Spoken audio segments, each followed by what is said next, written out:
William the Armadillo Joplin. Little armored possum that curls up in a metal ball, and you can hit it, kick it, hit it with a baseball bat, and it's its defense. His fighting style was much like his battle with stage 4 pancreatic cancer. His mother passed away from the same disease around a year before his diagnosis. James Krause trained him for more than 10 years. I just don't think that they make fighters like him anymore, and I think the MMA world lost one of the last old school fighters. Krause says cancer couldn't keep Joplin down, fighting even after doctors gave him a bleak timeline. A few of which we didn't know about, and then probably one or two that we did know, and then he fought once while he was in the middle of chemo. So like if that tells you the type of person that he is. Most people can't even walk during that period, but he fought and won, I might add. He says even in his last days, he was living for every moment, surrounded by his friends. He was having fun. You know, I think if people don't know him but don't know his last days, he was having fun. You know, he was doing what he loves. He was watching fights, hanging out with friends, and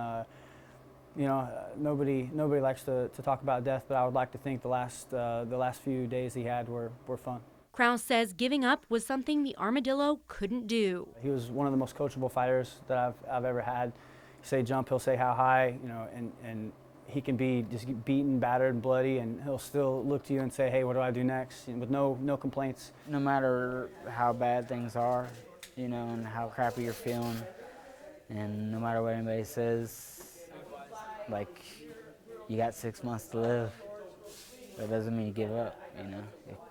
If you're still breathing and you're still moving, you got to act like it. Just don't stop until you have no choice. Sheree Honeycutt, Fox 4 News.